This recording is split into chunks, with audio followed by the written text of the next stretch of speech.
এই পাসপোর্ট আবেদন করার পরে পাসপোর্টটা আটকায় যায় কি কারণে?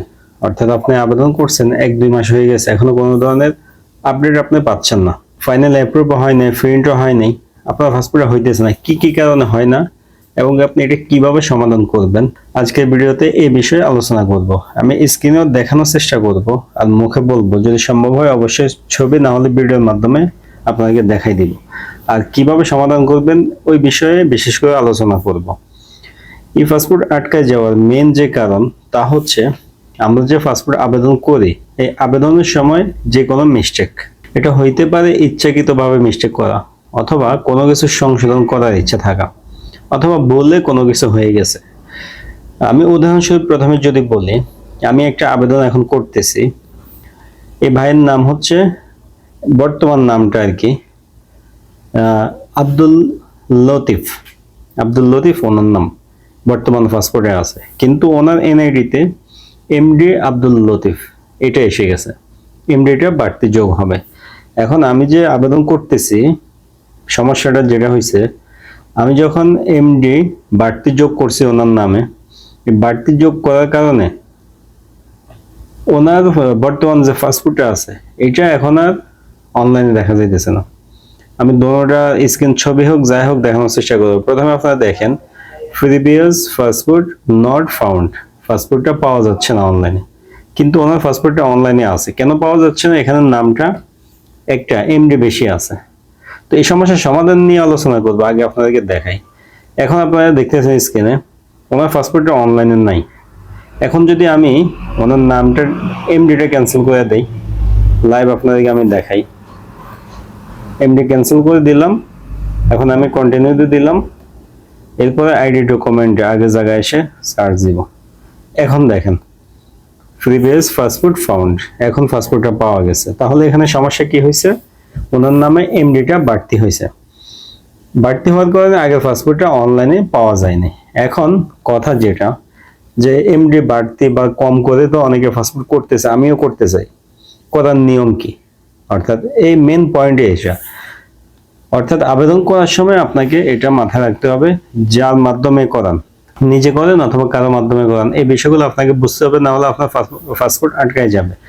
এই যে ওনার নামে এমডিটা বাড়তি হবে, বাড়তি হওয়ার কারণে আমরা কি করব, ওনাকে বলে দিব আপনার এই সমস্যা। আপনাকে অবশ্যই ফিঙ্গারের সময় এনরোলমেন্ট যখন দিতে যাবেন, নিজে থেকে আপনি বলবেন যে আমার এই সমস্যা, আমি এটা এভাবে করতে চাই, অর্থাৎ আমার নামটা আমি এমডিটা বাড়তি করতে চাই।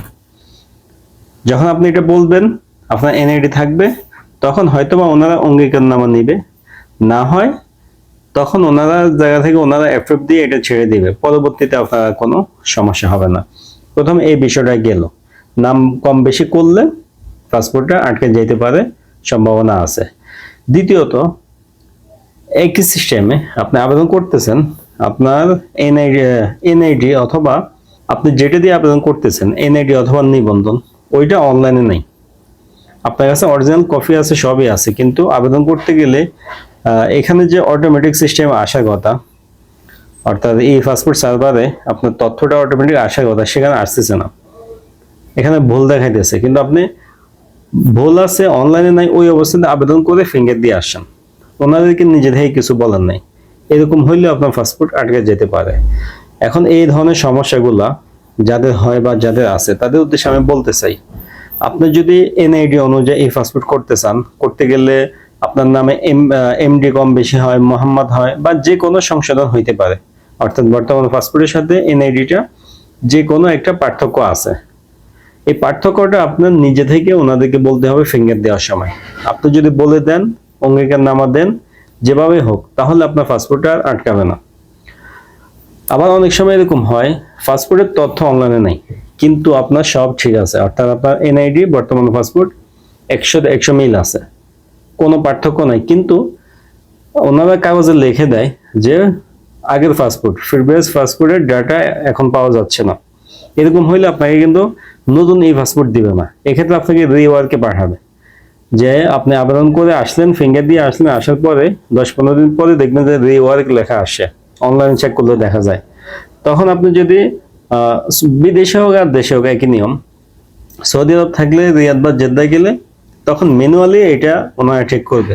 কি সমস্যা, আপনি যখন স্লিপ দিবেন আপনার সবকিছু আবারও ওনারা রিভিউ করবে, করার পর যদি দেখে যে হ্যাঁ সব ঠিক আছে, শুধু পাসপোর্টটা যে কোনো কারণে অনলাইনে দেখা যাচ্ছে না, তখন ওনারা ম্যানুয়ালি এটা অনলাইন করে দিবে, এরপর আপনার পাসপোর্টটা হবে। তো এখন আবেদন করার সময় আপনার যদি পাসপোর্ট অনলাইনে না শো করে, আবেদন যে করবে সে আপনাকে যেন বলে দেয় অথবা আপনি জিজ্ঞেস করেন অনলাইনে শো করতেছে না, এটা আমরা বলে দেই যে আপনার এটা যে কোনো কারণে অনলাইনে শো করতেছে না, তথ্য ঠিক আছে। আর যদি তথ্য ভুলের কারণে শো না করে, ওইটাও আমরা আগে বলে দেই যেভাবে প্রথমে বলছে। কোনো কিছু কম বেশির কারণে যদি শো না করে, আলাদা করে আমরা বুঝাই দেই ভাই আপনার এই সমস্যা, আপনি ফিঙ্গার দিতে গেলে নিজে থেকে এই কথাটা ওনাদেরকে বলবেন, তাহলে ওনারা এটা ঠিক করে দিবে। এই কারণেই আপনার এটা ঠিক থাকার পরে যদি অনলাইনে শো না করে, আপনি নিজে থেকে বলবেন। অনলাইনে নাই, তারপরে আপনি ফিঙ্গার দিয়ে এসে গেছেন, তখন কিন্তু আপনার এটা রিওয়ার্কে আসার সম্ভাবনা আছে। এক দুইবার আপনাকে এম্বাসিতে যাওয়া আসা করা লাগতে পারে। এই কারণে সব থেকে বড় মেন সমস্যা হলো এই পাসপোর্ট আটকে যাওয়ার। তা হচ্ছে আবেদন করার সময় কোনো কিছু মিস্টেক করলে, অনলাইনে না থাকলে, তখনই পাসপোর্ট আটকা যায়। এই আটকানো থেকে বাঁচানোর জন্য যেন আপনার পাসপোর্টটা নর্মালি আসে একদম নির্দিষ্ট সময়ের মধ্যে, আপনার করণীয় হচ্ছে আপনাকে নিজে থেকে সমস্যাটা তাদেরকে বুঝে বলতে হবে। ফিঙ্গার যখন দিতে যাবেন এনরোলমেন্টের সময় একটু সময় নিয়ে তাদেরকে বলবেন যে স্যার আমার এটা এইভাবে আছে, হয়তো আমি নাম কম বেশি করতেছি, জন্ম তারিখ কম বেশি করতেছি, এই সমস্যা, অথবা আমার সবই ঠিক আছে কিন্তু তাও অনলাইনে আসতেছে না, এই সমস্যা। অর্থাৎ যে কোনো সমস্যা হোক আপনি এটা নিজে থেকে বলবেন। যদি আপনার চান যে আপনার পাসপোর্টটা নিরাপদে আসুক, আটকায় না যাক, তাহলে আপনি নিজে থেকে এটা বলবেন। যদি বলেন ফিঙ্গার দেওয়ার সময় ইনশাল্লাহ আশা করতেছি আপনাদের পাসপোর্ট আটকাবে না, তখন নির্দিষ্ট সময়ের মধ্যে আপনার পাসপোর্ট আপনি হাতে পেয়ে যাবেন। আর যদি ইতিমধ্যে কারো পাসপোর্টটা আটকায় যায়, দেখতেছেন যে কোনো কিছু হচ্ছে না, যেমন এক ভাইয়ের সাথে দীর্ঘদিন কথা হচ্ছে, ওনার পাসপোর্ট উনি ছবি ফিঙ্গার দিয়ে আসলো আরো 1-1.5 মাস আগে, এনরোলমেন্ট করে আসলো, আসার পরে এখন সাবমিটেডই দেখা দিয়েছে, অর্থাৎ ছবি ফিঙ্গার যে দিছে, জমা দিছে, এটা কোনো আপডেট নাই। যোগাযোগ করার পরে ওনারা বলতেছে যে এম্বাসিতে আসেন, এম্বাসিতে যাওয়ার পরে কাগজে দেখা দিছে আগের পাসপোর্টের তথ্য অনলাইনে নেই। তো এটা আবারও রিকোয়েস্ট করার পরে এখন আপডেট হয় না, আশা করি 1-2 দিনের মধ্যে ওনারটা হবে।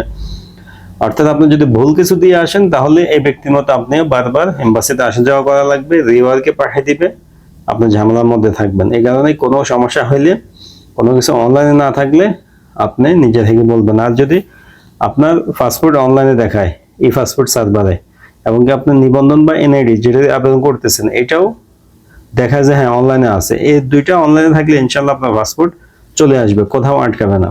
আশা করি আপনার বিষয়গুলো বুঝতে পারছেন। আর আবেদন করানোর জন্য আমাদের সাথে যোগাযোগ করতে পারেন, আমরা নিজ দায়িত্বে যাদের আবেদন করি তাদেরকে সমস্যাগুলো বলে বুঝিয়ে দেই, ওনারা ওইভাবে জমা দেয়, ইনশাল্লাহ কারোর সমস্যা হয় না। আর আপনি যেখান থেকে করাইতে চান করান, তাদের থেকে ওই জিনিসগুলো বুঝে নেবেন, বুঝে নিয়ে এরপরে পাসপোর্টে জমা দিবেন। আমরা চাই সবার পাসপোর্টের নিরাপদে আসুক, কেউ যেন হয়রানির শিকার না হয়। ভিডিও ভালো লাগলে লাইক দিয়ে দিবেন। এই ধরনের আপডেট আরো পাওয়ার জন্য চ্যানেলে সাবস্ক্রাইব করে রাখবেন। সবাই ভালো থাকবেন, দেখা হবে নতুন ভিডিওতে।